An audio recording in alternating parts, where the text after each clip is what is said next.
What's up, guys, and welcome back to Bible From the Dunns. Today we're joined by a very special guest, our father. You might know him as Brother Dusty, and John is in the background. Everybody wave at John. Okay. All right. Today we're in Genesis 46, 47, and 48. Let's get started. All right. So today's kind of the in-between of all the action. Jacob and his people begin to move to Egypt. Remember, Joseph and Pharaoh said, come on, come to Egypt. We'll give you some land. Bring all your things. Bring all your family. Bring all your animals. And when they get to Beersheba, as always, they stop there. It's a family thing. And they make sacrifices to God. And there, God spoke to Jacob and told him to not be afraid to go down to Egypt. For there, God is going to make him into a great nation. And God said that he himself would go with him and Jacob wouldn't be without God. And that he would bring him up again. So they leave there with everything, I said. Their family, their things, their livestock, their goods that they got while living in Canaan. And then we go through the genealogy of all of Jacob's family at this point. Then, what we've all been waiting for, Joseph is reunited with Jacob. They hug and they cry and they're super excited and they're very thankful. And then Jacob's like, okay, I can die now because I saw Joseph. Wah, wah. So morbid. Yep. And Joseph kind of recaps to his brothers and his dad, okay, we're about to meet Pharaoh. This is what you say. We raise animals. This is what we do because we want to live in this land, and this land is perfect for our animals. And he had his eyes set on Goshen. Goshen. Okay. So then we go to chapter 47, and Joseph talks to Pharaoh, and they do all that Joseph told them to do, and they explain to Pharaoh what they do. And Pharaoh's like, here's a great idea. Why don't you go to the land of Goshen? And they're like, yes. And so they get to go there, and he gives them the land, and he even offers jobs for some of his brothers to take care of his own livestock, some of Pharaoh's livestock. And Joseph brings his father to meet Pharaoh, like, hey, by the way, this is my dad. You met all my brothers. Here's my dad. And then Joseph helps get his brothers and all of his family settled in their new land. And during this time, the famine, we're still in the thick of the famine. Those 7 years of no food, nothing to eat. But because of what Joseph, we know God, what God did through Joseph, it made this land flourish. People would bring their money to get grain, and when they ran out of money, they'd bring their livestock, they'd bring anything. And so Egypt's like super wealthy at this point. And we see Joseph's family grow and grow and get bigger and bigger. And Jacob tells Joseph that when the day comes that he dies, not to bury him in Egypt, but he wants to be buried back with his fathers in their land. And then we go to chapter 48. So Jacob starts getting sick and closer to dying.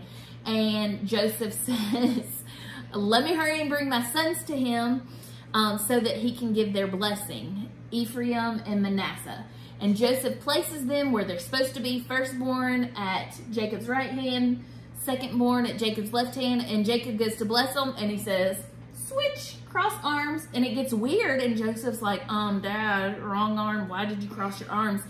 And Jacob meant to do that.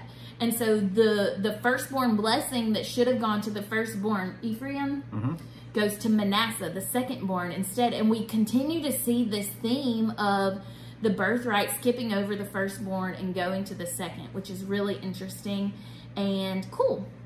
And then basically Jacob's preparing to die. So we end this day on a awkward wah-wah note.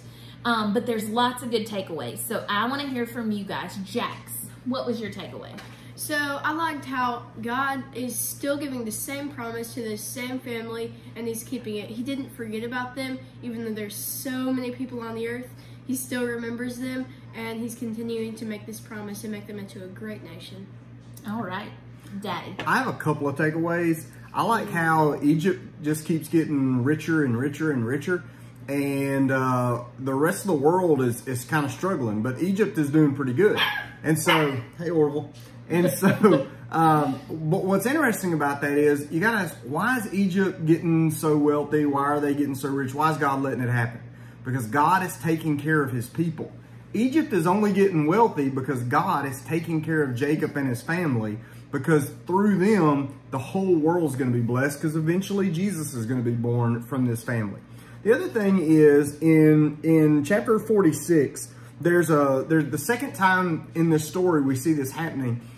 Joseph tells his brothers, he said, hey, tell Pharaoh that you're shepherds and you want to live in Goshen. He said, tell him this because being a shepherd is an abomination to the Egyptians.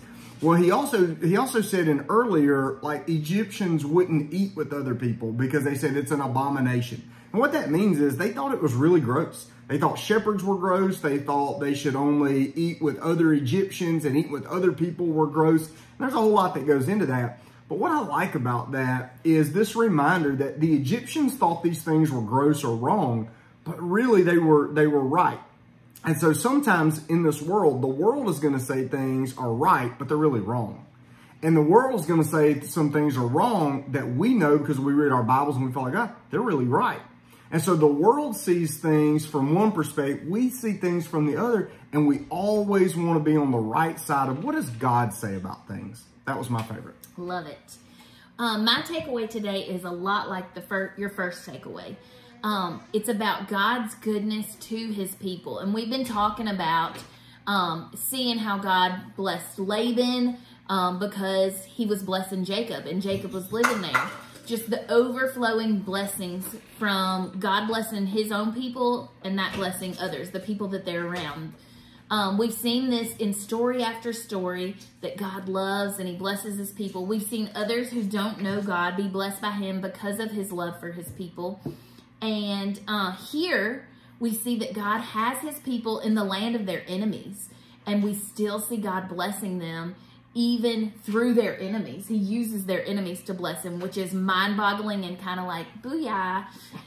We're going to see God's blessings continue and God keep his promise to them in the coming books of the Bible. And I'm so thankful for God's goodness and the ways that he shows his goodness to his people. So today's challenge, first of all, a question: do you feel loved by God? Because you should. We are so loved by God.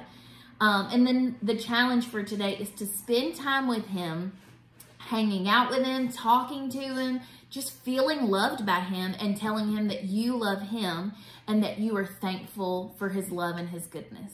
All right, friends. Thanks for joining us. See y'all tomorrow. Bye.